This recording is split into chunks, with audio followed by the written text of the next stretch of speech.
کچھ احکام یہاں پر بتائے گئے۔ سورہ احزاب میں سب سے پہلے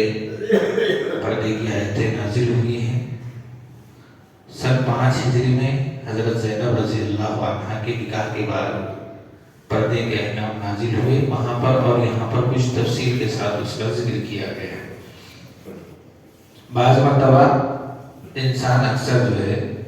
نظر کے غلط استعمال کی وجہ سے بے پردگی میں شامل ہو جاتا ہے اور اس ڈگر پر چلے جاتا ہے۔ اللہ تعالیٰ نے قرآن پاک میں فرمایا ہے، خاص طور پر شیطان انسان کے لیے اور جو ایمان والے مرد ہیں اور ایمان والی جو عورتیں ہیں ان کو ایمان کے راستے سے ہٹانے کے لیے سب سے پہلے بے حیائی کی طرف لے جاتا ہے، یعنی حیا والے جو راستے ہوتے ہیں اس سے ہٹا کر بے حیائی کے راستے پر لے جاتا ہے۔ اس کے لیے خاص طور پر نظر سے حفاظت کا حکم دیا گیا ہے۔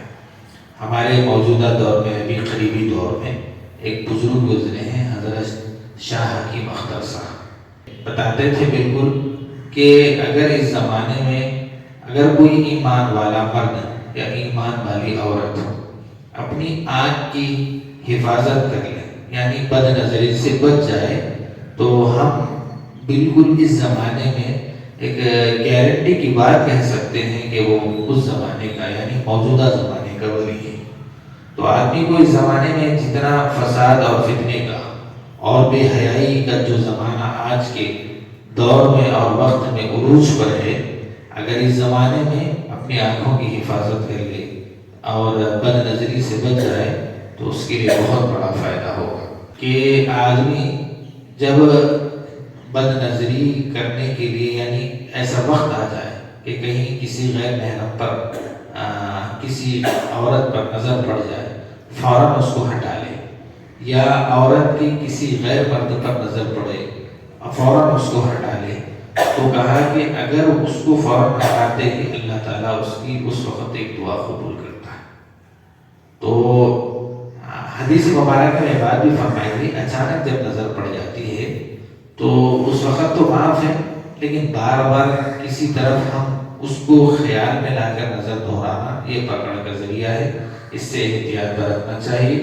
شیطان سب سے پہلے اس نظر کے ذریعے سے، یعنی بے حیائی کے راستے سے ایمان والے کو خاص طور پر ایمان کے راستے سے ہٹاتا ہے۔ اسی وجہ سے خاص طور پر اللہ نے قرآن پاک میں آج جو پڑھا گیا ہے اس میں یہ بات بتائی گئی ہے، یا ایھا الذین آمنوا لا تتبعوا خطوات الشیطان فإنہ یأمر بالفحشاء، کہ بھئی شیطان کی بات کو مت مانو، اس لیے کہ سب سے پہلے وہ بے حیائی کا تم کو حکم دیتا ہے۔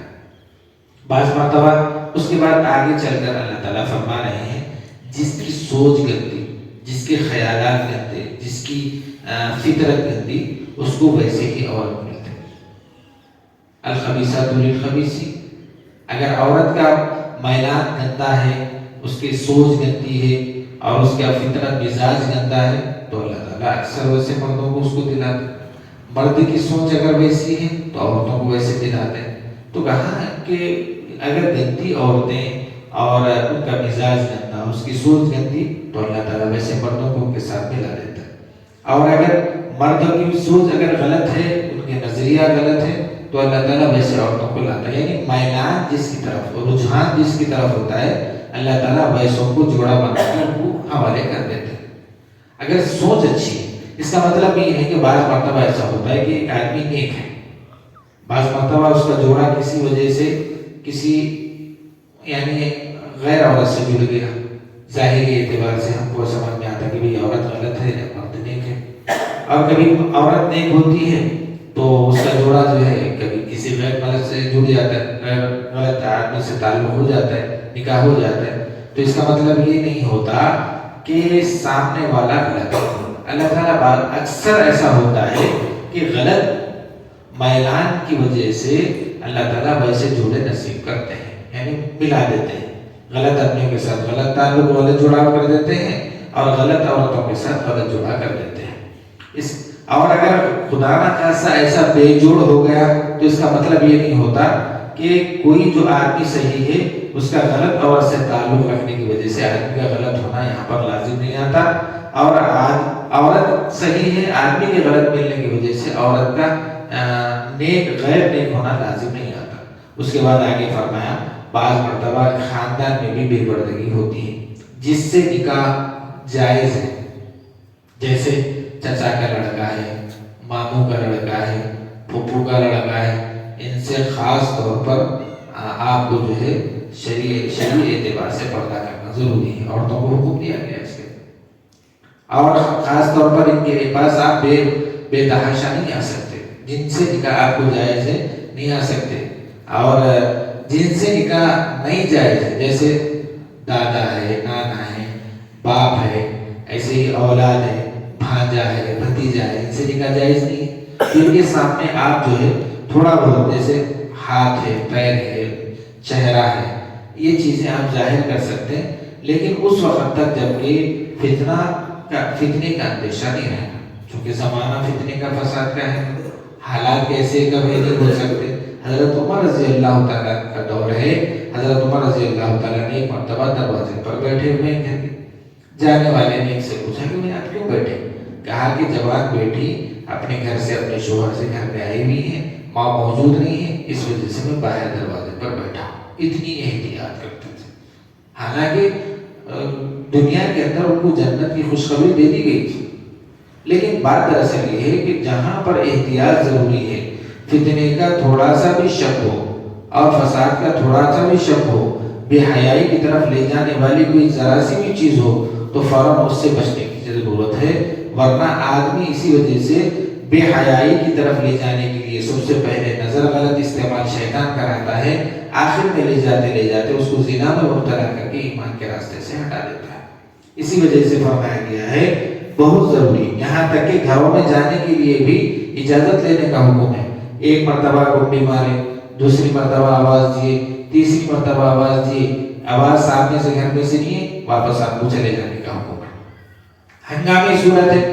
گھر میں آگ لگ گئی، کوئی نقصان میں ہے تو وہاں پر اجازت لینے کی ضرورت نہیں۔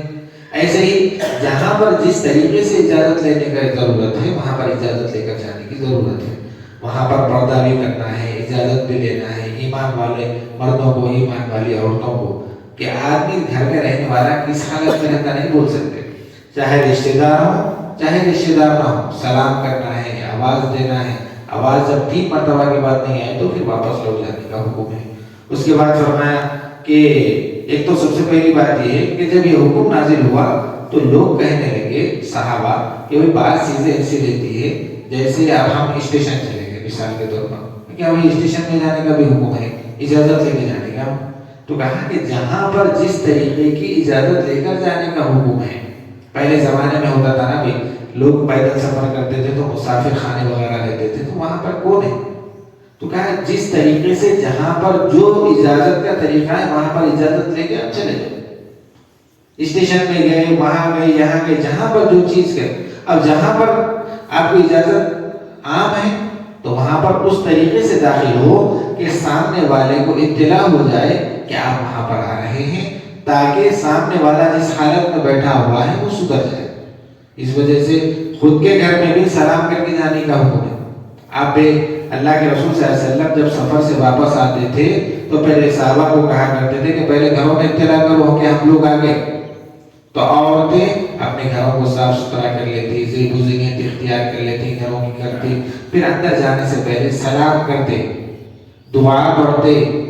تو یہ چیزیں ایسی ہیں کہ آدمی کو کچھ شکوہ شبہات سے بھی رکتی اور سامنے والا جس حالت میں رہتا ہے صحیح ہو جاتا۔ یہ چیزیں اسلام ہم کو بتاتا ہے اور سکھاتا ہے، اور یہاں پر اکثر ایسا ہوتا ہے کہ آدمی کا مزاج پاک و صاف ہو جاتا ہے اسلام کی واسطے سے اگر چلتا ہے، اگر نہیں ہے شکوک و شبہات میں پڑتا ہے، اس کے بعد پھر بے حیائی کی طرف پڑتا ہے، آخر کار زنا کے اندر مبتلا ہو کے پھر ایمان سے ہاتھ دھو بیٹھتا ہے۔ اللہ تعالیٰ یہی فرما رہے ہیں بھائی اکثر ایسی چیزیں جو گناہ کا ذریعہ بن سکتی ہیں، آدمی شیطان کی پیروی کر کے اس کی طرف جاتا ہے، تو خاص طور پر ایسی چیزیں جو گناہ کا ذریعہ بنتی ہیں اس سے پرہیز لازمی ہے، کہ اگر آدمی اس سے شروع میں ہی اگر پرہیز کر لیا تو آگے چل کر کوئی بڑا راستہ ایمان سے ہٹنے کا اس کے لیے نہیں کھلے گا۔ یہ بات آج بتائیے۔